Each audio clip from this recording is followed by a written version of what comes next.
Allah berkata di dalam Al-Quran, innal ladzina ya'kuluna amwalal yatama zulman innama ya'kuluna fi butunihim nara wa sayaslawna sa'ira. Di dalam riwayat yang lain, di dalam hadis baginda Nabi Muhammad sallallahu alaihi wasallam, Salasatun qala Nabi sallallahu alaihi wasallam wa qala Allah taala. Hadis ini kursi berarti. Salasatun la yukallimuhumullah yaumal qiyamah wa la yuzakkihim wa lahum adzabun alim. Di dalam hadis yang lain, salasatun ana khasmuhum yaumal qiyamati. Kuntu khasmahu wa khasamtuhu. Rajulun a'ta bi thumma ghadara.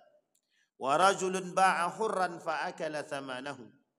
Wa rajulun istajara ajiran falam yastawfa atau fastawfa minhu wa lam yu'ti ajrahu.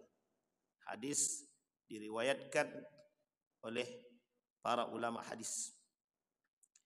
Bapak Ibu sekalian yang berbahagia, dalam hadis ini ada 3 golongan yang menjadi musuhnya Allah, yang dimusuhi, musuhnya Allah dan dimusuhi di hari kiamat. Yang pertama, rajulun a'tabi thumma ghadara. Orang yang ingkar akan sumpah kepada Allah. Dia bersumpah kepada Allah, tapi sumpah itu dia ingkari atau dia dustai. Kita tak bahas itunya, kita bahas poin selanjutnya.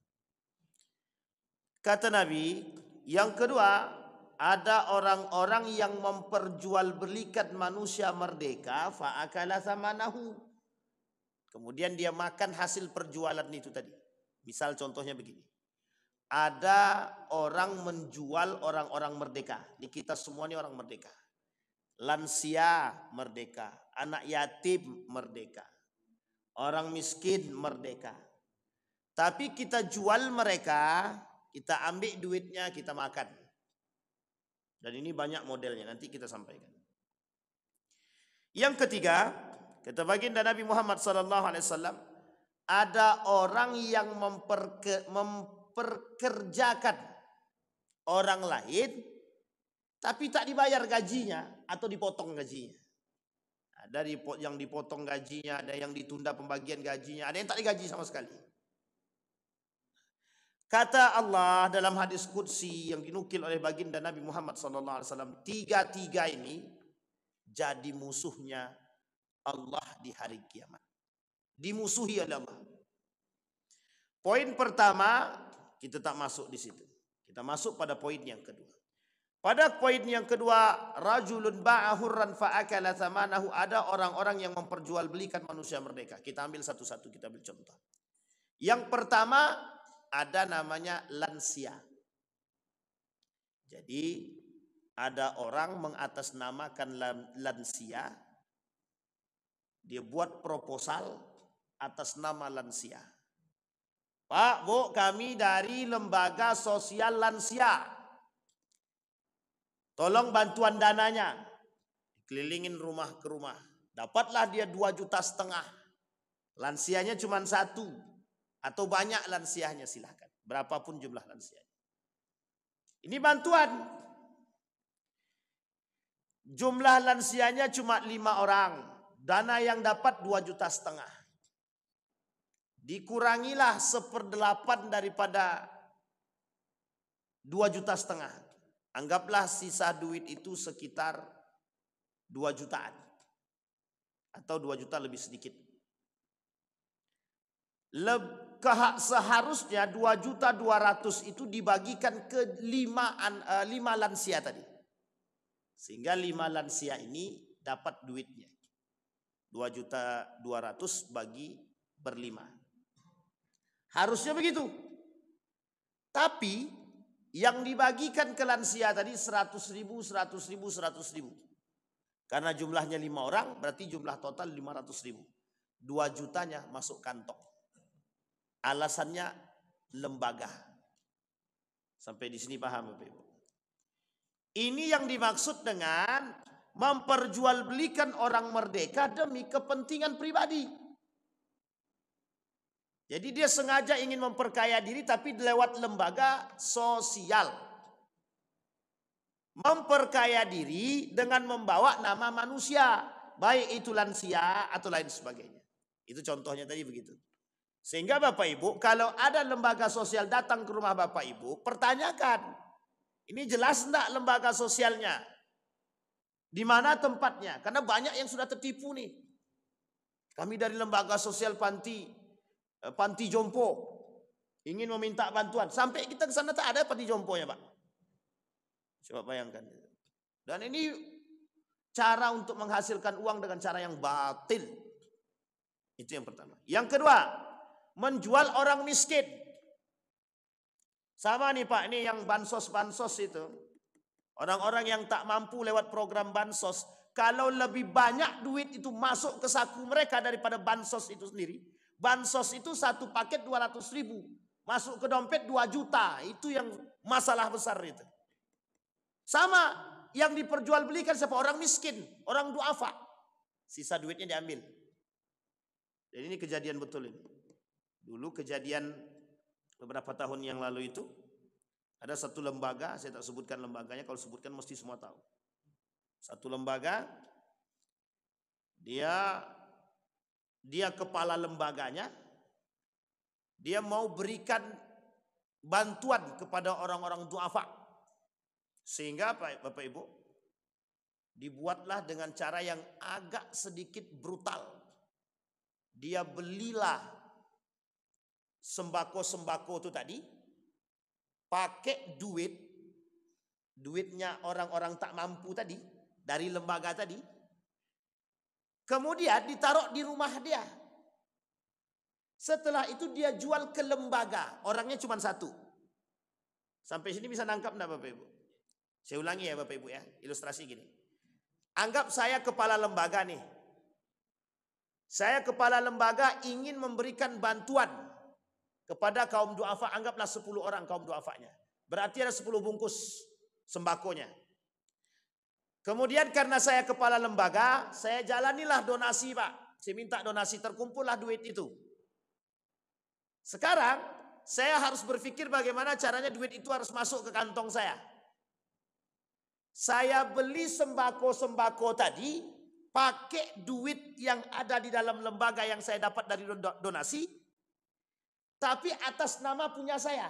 Artinya saya pinjam duit ke donasi, saya belikan itu sembako 10 kantong. Setelah dapat 10 kantong, tadi ceritanya saya pinjam duit lewat donasi saya sendiri, lewat donasi yang terkumpul di lembaga itu. Kemudian saya jual, setelah saya beli, saya jual lagi ke lembaga tadi. Sampai sini paham ya Bapak Ibu ya? Dengan harga yang lebih mahal. Kira-kira saya dapat untung nggak dari situ? Saya beli sembako itu, pinjam duit lembaga, saya beli sembako 10.000, 100.000 satu kantong. Saya jual kembali ke lembaga tersebut seharga 200.000. Ini kejadian yang kami temukan. Yang kami temukan. Ada lembaga demi mencari keuntungan, dia jual itu, dia beli sembako itu pakai duit lembaga atas nama diri dia taruh di rumahnya, kemudian dia jual kembali ke lembaga dengan harga 2 kali lipat. Jadi berapa untungnya dia? 100%. Sampai di sini paham? Ini cara Pak. Siapa yang mereka pergunakan di situ dalam donasi-donasi tadi? Ada model yang lain? Ada Pak. Mohon maaf Bapak Ibu sekalian, kami dari lembaga sosial A. Mohon bantuannya untuk kaum duafa Pak. Kaum duafa kita ada 100 orang. Dikumpulkan donasi. Terkumpul sekian. Yang diberikan kepada mereka sedikit, yang kita makan lebih banyak. Dan ini yang banyak terjadi juga. Jadi Bapak Ibu, mudah mencari uang dengan menjual manusia merdeka itu. Itu yang kedua, kaum duafa. Yang ketiga, anak yatim. Kita banyak yang memanfaatkan panti asuhan, memanfaatkan anak-anak yatim untuk kepentingan. Bapak Ibu enggak tahu di rumah kami ini anak yatim banyak. dan saya harus menghidupi itu. Ya, ini bahasanya. Padahal bukan dia yang menghidupi itu para donatur.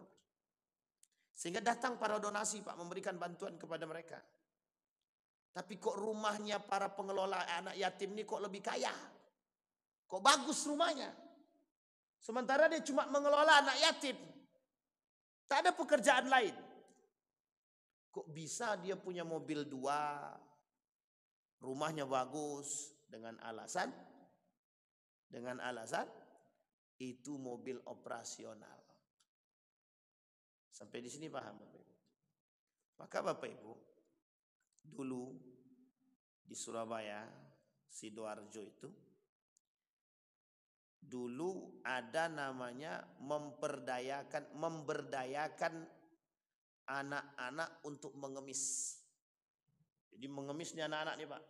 Dibuat Pak, dikumpulkan anak-anak ini tadi, disuruh ngemis Pak. Ternyata anak-anak ini ngemis, setelah ngemis sore hari dijemput. Dikumpulkanlah uang hasil ngemis tadi Pak. Anak-anak ini ditaruh ke panti balik. Duitnya untuk dia. Maka tak salah waktu itu ada orang yang mengelola anak pengemis-pengemis itu, baik yatim maupun miskin, rumahnya tingkat 2, tingkat 3 itu. Mobilnya 5. Yang anak tadi tetap aja ngemis. Sampai sini paham Bapak Ibu? Ini model yang dimaksud. Mereka mengambil atau memperjualbelikan orang-orang yang merdeka, tapi mereka makan itu uang demi kepentingan mereka pribadi. Bahasa sederhananya memperbudak manusia. Memperbudak manusia. Sama halnya Bapak Ibu dengan perbuatan-perbuatan yang dilakukan oleh manusia sekarang. Mengatasnamakan orang lain demi kepentingan pribadi. Nah sekarang Bapak Ibu, kita fokus pada nomor yang ketiga, anak yatim. Kata Allah dalam Al-Quran, innal ladzina ya'kuluna amwalal yatama zulma. Orang yang memakan harta anak yatim itu adalah kezaliman. Kata Imam Az-Zahabi dalam kitab ini, bagian daripada dosa besar. Sekarang pertanyaannya adalah, apa yang akan mereka dapati hasil daripada makan harta anak yatim? Innama ya'kulun fi butunihim nara. Mereka sedang mempersiapkan dalam perut mereka itu api neraka. Sekarang kita lihat. Wala taqrabu malal yatim illa billati hiya ahsan hatta yablugha ashuddah. Jangan kalian mendekati harta anak yatim kecuali memang ada faidah dalam mendekati tersebut. Maksudnya apa? Mengelola anak yatim dan mengelola harta anak yatim. Nabi bilang ana wa kafilul yatim hakadha. Nabi bilang saking dekatnya Nabi dengan anak yatim itu begini. Sehingga kalau ada orang yang mengurus anak yatim, maka dia sama seperti ini kata Nabi. Dia nanti bersama dengan Nabi di surga.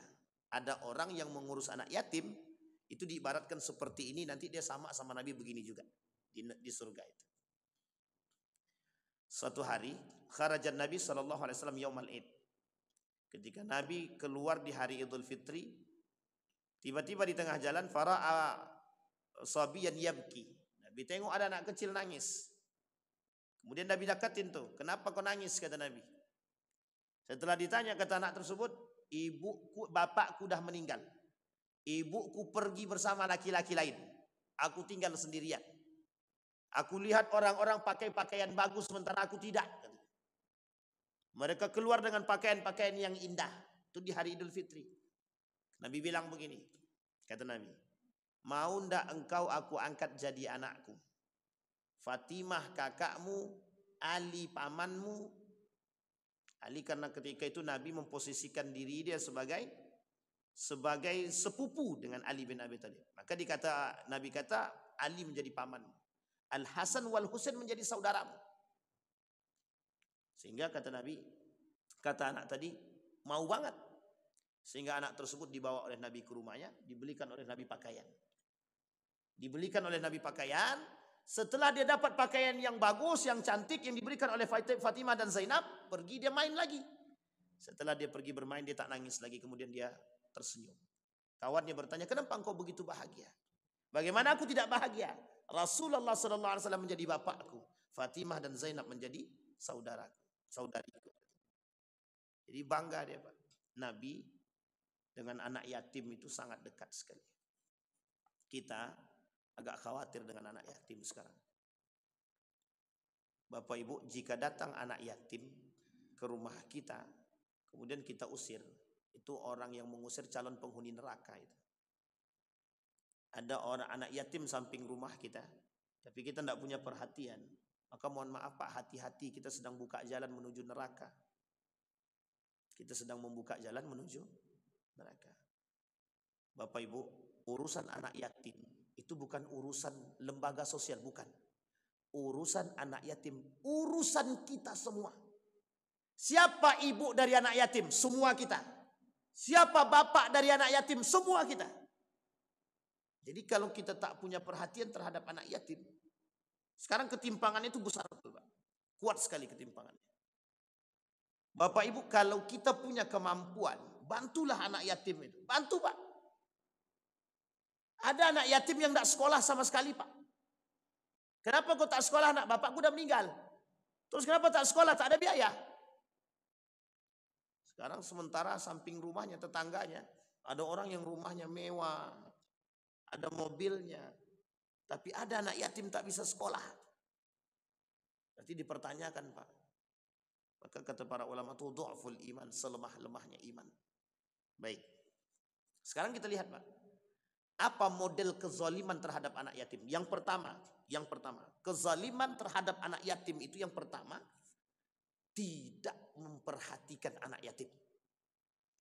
Orang yang tidak memperhatikan anak yatim sementara mereka tahu akan keyatiman dia, maka dia termasuk orang yang fasik dan zalim. Sekarang habis ini kita pulang tengok kiri kanan. Tapi anak yatim tuh Pak Ustadz udah SMA tuh Pak Ustadz. Gimana tuh Pak Ustadz? Tengok dulu. Dia SMA di sini, sekolah apa tidak? Kalau setingkat dengan SMA tapi tak sekolah, dan dia mengalami, mohon maaf, kesusahan yang sangat susah, wajib kita bantu, Pak. Wajib kita bantu. Orang yang dikatakan anak yatim dalam standar itu, kata mereka bantuan itu Pak dari zakat itu cuma sampai mereka SMA. Salah Pak. Kalau memahami bantuan bagi anak yatim cuma sampai SMA, itu salah. Sampai sini paham. Orang miskin itu sampai SMA atau sampai dia memang betul-betul miskin gitu. Kita bantu orang miskin, mau kaya, mau SD dia, mau SMA dia, mau SMP dia, mau orang tua dia, tetap kita bantu Pak. Kita tak ada Islam mengatakan anak itu orang miskin tuh, bantu dia, tapi nanti kalau sudah SMA tak usah bantu lagi. Ada kita katakan begitu? Tidak ada Pak. Tapi mengapa dengan anak yatim kita pakai standar? Standar kita adalah SMA Pak. Kalau udah SMA kita dia itu udah bukan anak yatim lagi. Dia sudah tak dapat pertanyaannya, dia sudah SMA tapi rumah tak punya, ngontrak pula, pekerjaan cuman mohon maaf Pak, pekerjaannya cuma serabutan. Pertanyaannya kita bantu apa tidak kita biarkan? Tapi kan Ustaz masuknya kategori dhaif. Yatim itu memang dhaif Pak. Sampai sini pahami Bapak Ibu. Kata Nabi, yang pertama kezaliman terhadap anak yatim itu adalah tidak perhatian kepada mereka. Apalagi anak yatimnya masih SD. Coba ibu-ibu bayangkan, bapak ibu semua bayangkan. Tengok anak-anak di pinggir-pinggir itu, dia jualan tisu. Kami pernah tanya Pak, di mana rumah ibu, mana bapak? Tak ada, ibu ada, tapi ibu sakit. Kami harus jualan. Pernah waktu dulu kami samperin Pak, rumahnya betul enggak? Ini jangan-jangan bohongan nih. Sampai kami ke rumah, tak betul Pak. Kalau dia betul Pak, kita tak bantu itu, Masya Allah Pak, kita sedang membuat jurang di neraka untuk kita sendiri Pak. Tapi kalau dia dusta Ustaz bagaimana? Urusan dusta dia dengan Allah, bukan kita yang ngurus Pak. Kalau ada orang datang ke rumah bapak ibu, tak mampu dia datang mengemis dia ke rumah kita. Tolong pak, kasih kami uang untuk makan. Kalau dia dusta, itu urusan dia dengan Allah. Tapi kalau ternyata betulan dia tak mampu dan memang betul butuh makan dan kita tak kasih, gimana pertanggungjawabannya di hadapan Allah besok? Dia akan bilang kepada Allah, saya datang ke rumah si Ridwan ya Allah, tapi dia tolak kedatanganku. Pertanyaannya apa yang saya mau jawab sama Allah? Tidak ada sama sekali yang kita bisa jawab, Pak. Sampai di sini paham, Pak? Makanya mohon maaf, Pak, ada ketimpangan yang sangat besar di antara umat manusia hari ini, Pak. Kalau yang datang anggota dewan, makanannya mewah, Pak, yang kita sediakan. Kalau bupati datang ke rumah kita, kita sediain karpet merah, Pak. Kita beli makanan meskipun uang tidak ada, kita rela minjam, Pak. Tapi kalau datang orang miskin, ini paling datang minta duit aja nih. Coba bayangkan. Kita rela menghambur-hambur uang untuk orang tamu besar yang datang. Tapi ketika anak yatim yang datang, kita cuma kasih 1.000, 2.000, paling besar 50.000. Itu udah paling besar tuh, Pak. Kira-kira betul apa salah tuh? Bapak Ibu jawab aja dalam hati. Coba bayangkan. Ini yang terjadi, Pak. Jadi kenapa kita menjadi bagian daripada orang yang seperti dikatakan oleh Nabi? Itu yang pertama, kezaliman. Tidak perhatian terhadap orang anak yatim. Ada seorang pemuda yang dimimpikan oleh seorang ulama Damaskus. Saya ulang lagi cerita ini. Kata ulama dari Damaskus tersebut, aku bermimpi bertemu dengan baginda Nabi Muhammad SAW selama 3 kali berturut-turut. Dalam mimpi itu dikatakan sama dia, pergi ke rumah pemuda tersebut ahli surga. Ulama Damaskus ini datang ke Saudi. Kata ulama Saudi, ngapain kalian ke sini? Aku mimpi ketemu dengan Nabi. Kata Nabi, pemuda tersebut tinggalnya di Mekah itu, dia jadi ahli surga. Jaraknya 30 menit dari Masjidil Haram. Pergi Pak ulama Damaskus itu ke situ. Setelah ditengoknya, pemuda itu tukang, pokoknya inilah pelaku maksiat lah. Minum khamarnya jalan, orangnya mulutnya tak bisa dikontrol, perbuatan kejinya. Tapi ngapa Nabi bilang dia ahli surga? Sampai masyarakat satu kampung tuh tahu akan kejahatan pemuda tersebut. Kata orang kampung, ini ngapa ulama-ulama datang mencari pemuda tersebut? Ngapain? Gitu. Coba bayangkan. Kata ulama yang dari Damaskus ini bilang begini. Ini cerita nyata, Pak. Ulama Damaskus itu bilang begini. Aku pun tak tahu kenapa dia dikatakan sebagai ahli surga oleh Nabi. Difikir Pak sama laki-laki yang tadi, sama laki-laki yang melakukan kejahatan yang maksiat tadi, yang dikira menjadi ahli surga tadi. Difikir sama dia, Pak, apa yang dia buat? Ditanya sama ulama itu, sholat tidak. Kemaksiatan iya. Minum khamar oke. Semua dia buat, Pak. Kata para ulama ini, terus apa yang membuat engkau spesial? Sampai Nabi bilang kau ahli surga. Dipikir sama dia, Pak. Satu aja ternyata. Gajinya dia bagi 2. Samping rumah dia nih ada janda. Janda ini punya anak 1. Kira-kira miskin atau yatim piatu? Yatim, Pak. Apa yang dilakukan sama pemuda tadi? Gaji dia setengah untuk dia, setengah untuk janda tadi. Biar bisa menghidupi anak yatim tadi. Cuma itu doang yang dia buat, Pak. Apa kata Nabi? Itu dari ahli surga. Coba bayangkan.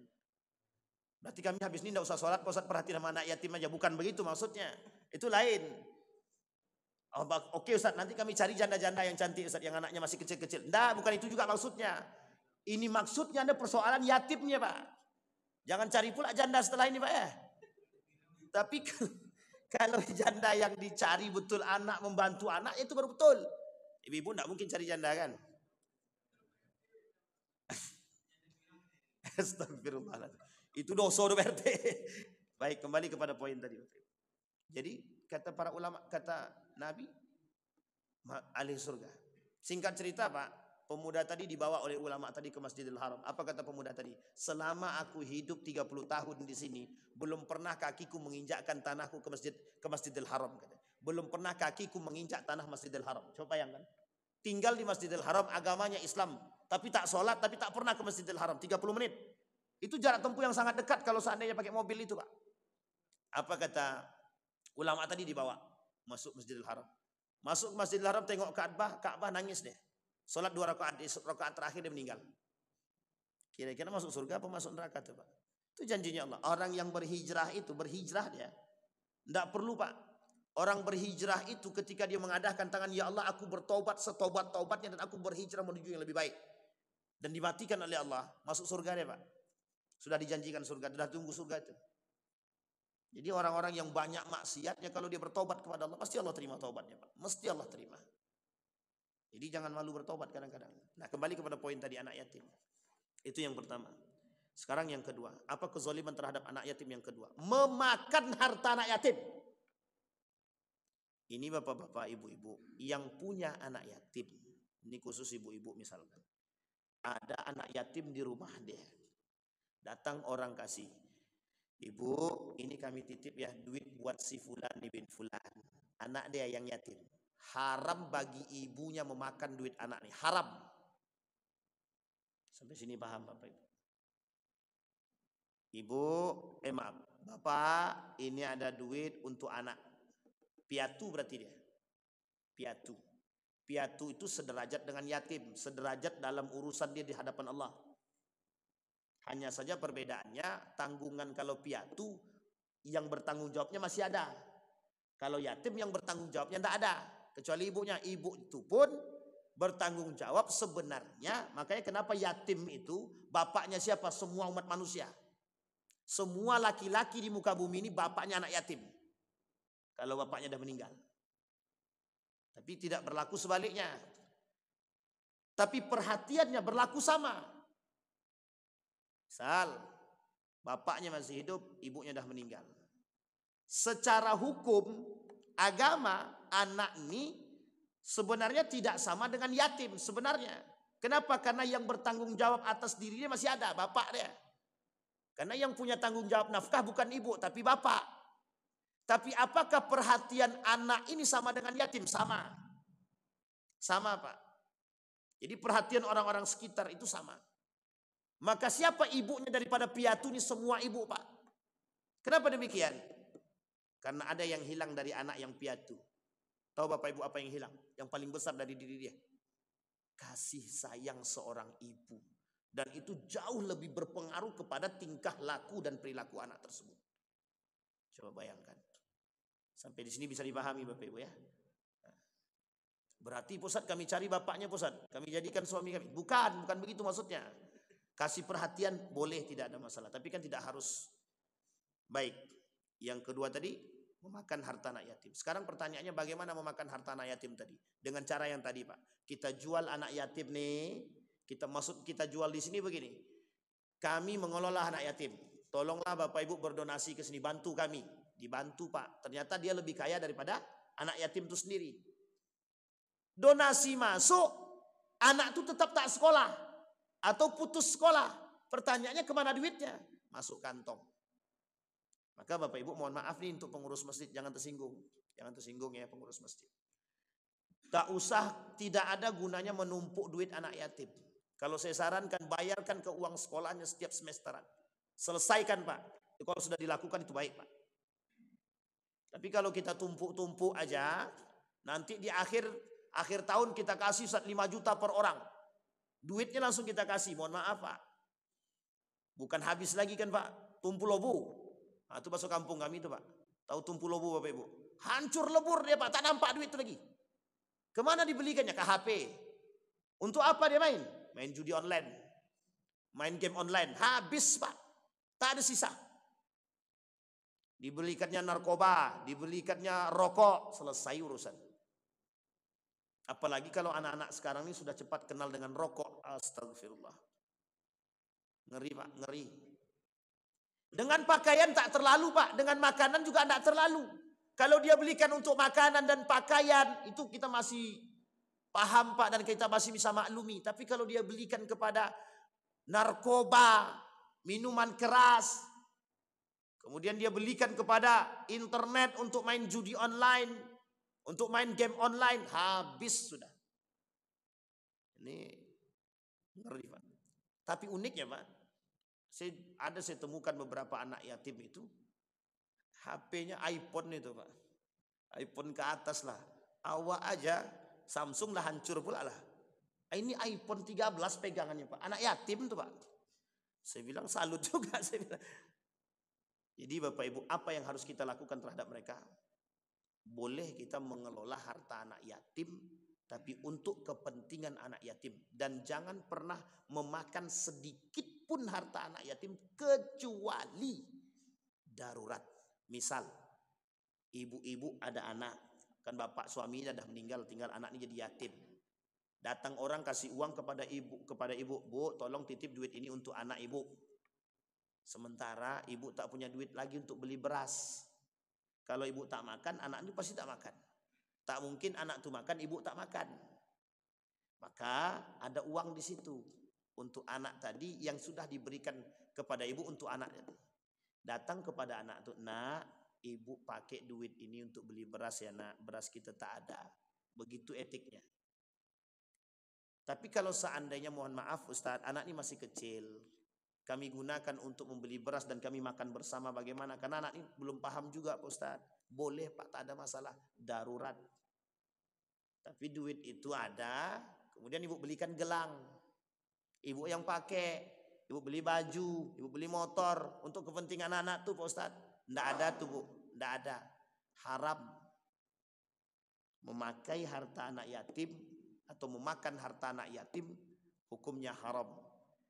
Yang ketiga, kezaliman yang ketiga, mengelola anak yatim, mengelola harta anak yatim, tapi dengan cara yang zalim, dengan cara yang maksiat, dengan cara yang tak tepat, dengan cara yang tidak sesuai dengan syariat. Ustaz, kami mau buat bisnis untuk anak yatim.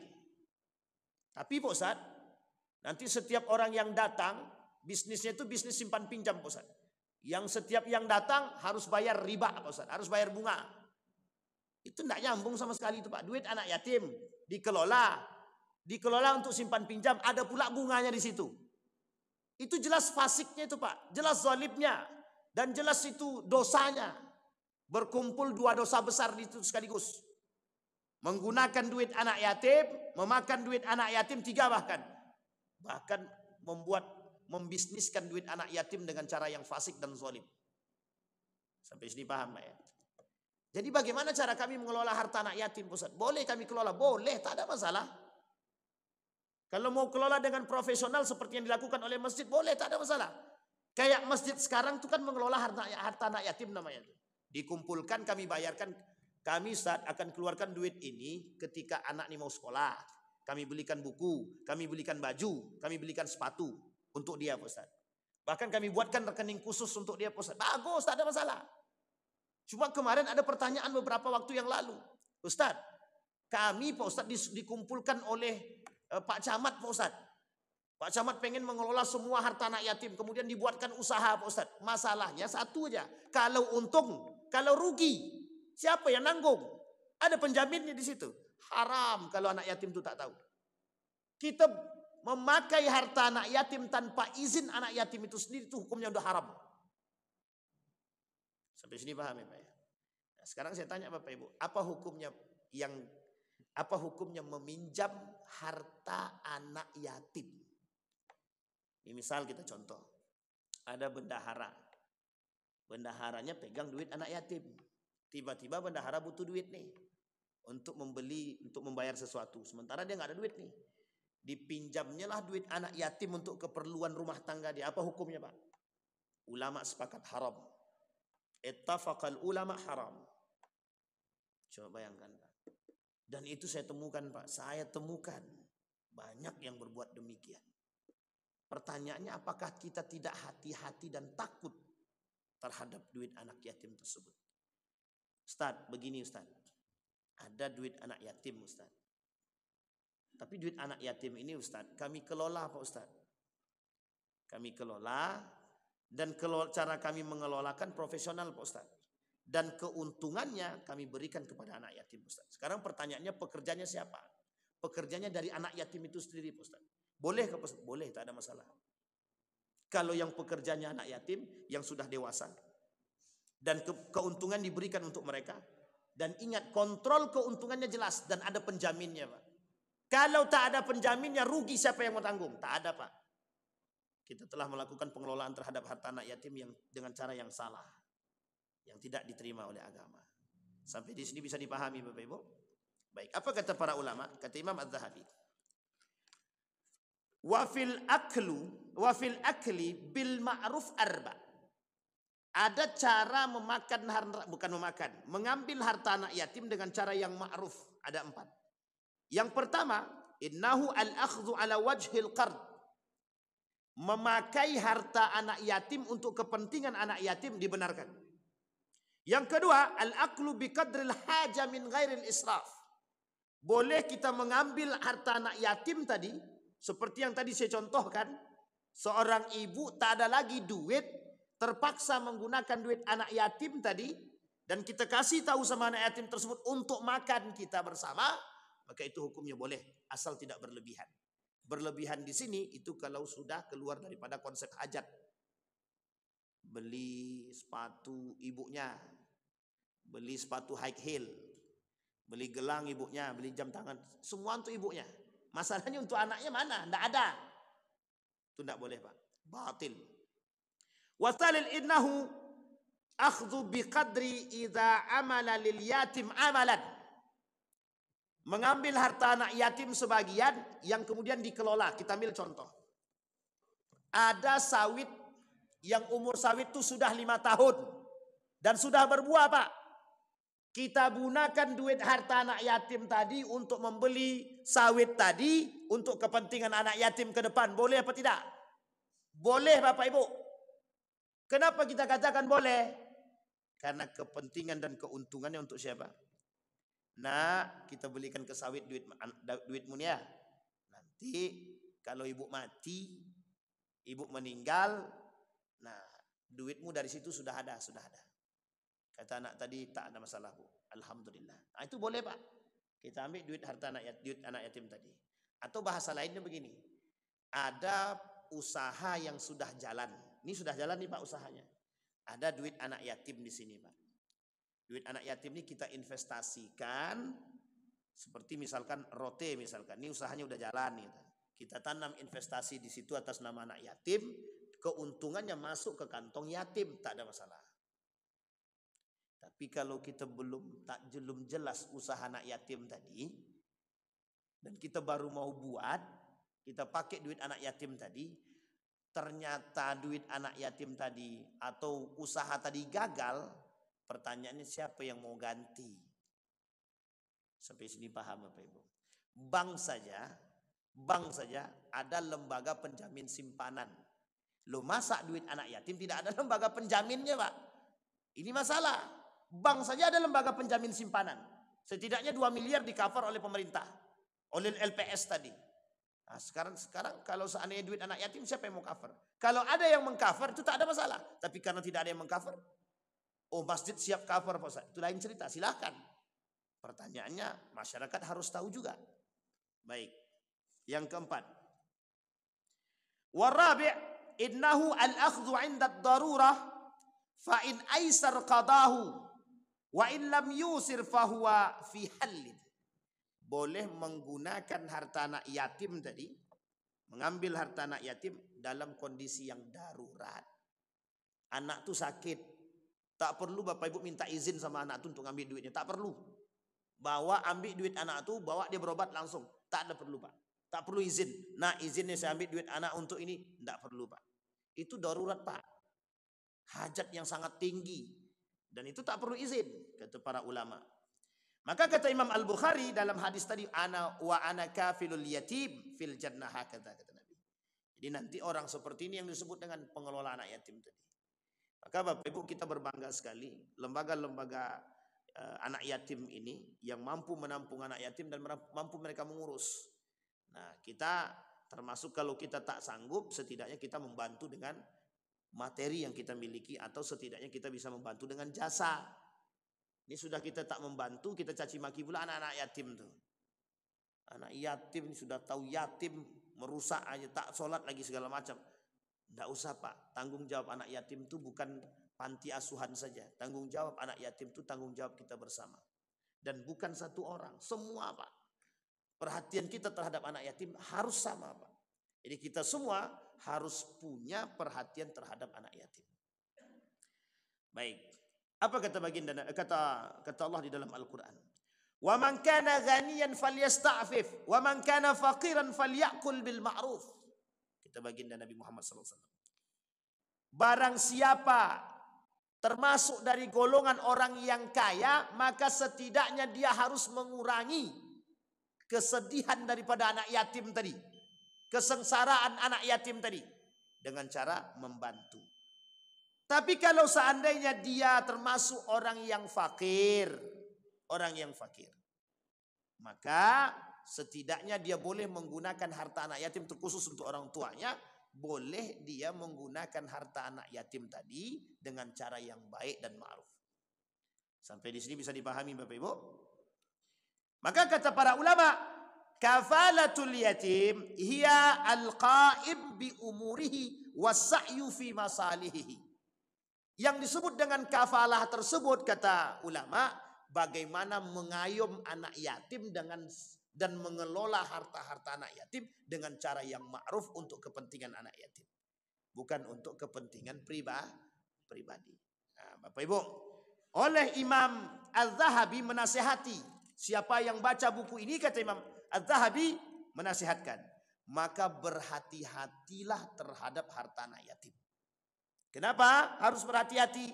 Sedikit kita salah dalam harta anak yatim, maka terjerumus ke dalam neraka. Sedikit saja kita makan harta anak yatim, 1000 cuman kita makan, kita sedang menanamkan dalam diri kita atau sedang memberikan jalan pada diri kita untuk masuk ke dalam neraka. Kita sedang memasukkan api ke dalam perut kita.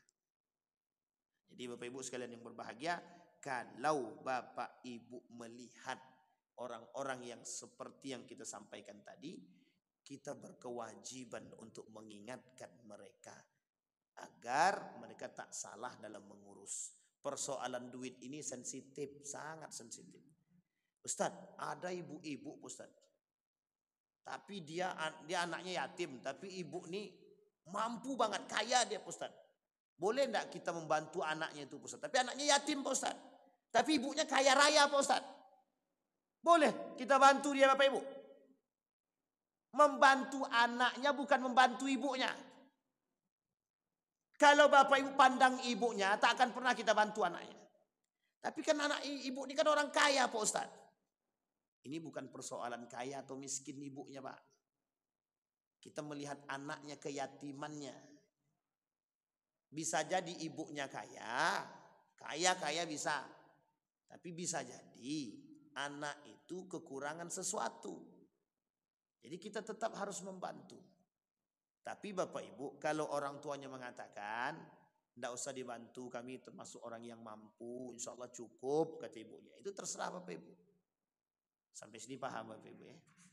Begitu juga sebaliknya, baik itu piatu ataupun itu yatim. Tapi Pak Ustaz, anak yatim itu Pak Ustaz tidak sholat dia Pak Ustaz. Jahat dia Pak Ustaz. Main judi terus dia Pak Ustaz. Gimana tuh Pak Ustaz? Apa harus kami memberikan dia makan dia terus? Itu tanggung jawab kita bersama Bapak Ibu. Jadi tanggung jawab kepada anak yatim ini bukan sekedar materi saja. Dekati anak yatim tersebut, kita ajak dia sholat ke masjid, kita ajarkan dia sholat, itu tanggung jawab kita, bukan hanya pada tanggung jawab materi. Karena yang hilang dari anak yatim itu adalah bukan hanya sekedar harta, tapi perhatian orang tua. Sekarang pertanyaannya, mana yang lebih besar daripada harta? Yang kehilangan daripada anak yatim? Perhatian Pak. Jadi kalau kita temukan banyak anak yatim, mohon maaf, anak yatim yang nakal, itu disebabkan karena kurangnya perhatian orang tua terhadap anak tersebut. Maka siapa yang punya tanggung jawab untuk memberikan perhatian tersebut? Kita semua. Jadi Bapak Ibu, kembali kepada apa yang kita sampaikan sebagai nasihat bagi kita semua, yuk sama-sama kita membuka diri untuk bisa saling mengingatkan terhadap keluarga kita. Dan kita harus punya perhatian yang besar terhadap sesama, terkhusus kepada anak-anak yatim. Karena mereka adalah anak kita semua. Mudah-mudahan ada manfaat bagi kita semua. Mudah-mudahan bisa menjadi pengingat bagi kita. Mudah-mudahan bisa menjadi jalan yang mulus bagi kita untuk menuju surganya Allah. Amin ya rabbal alamin. Fa'tabiru ya ulil absar la'allakum tuflihun. Assalamualaikum warahmatullahi wabarakatuh.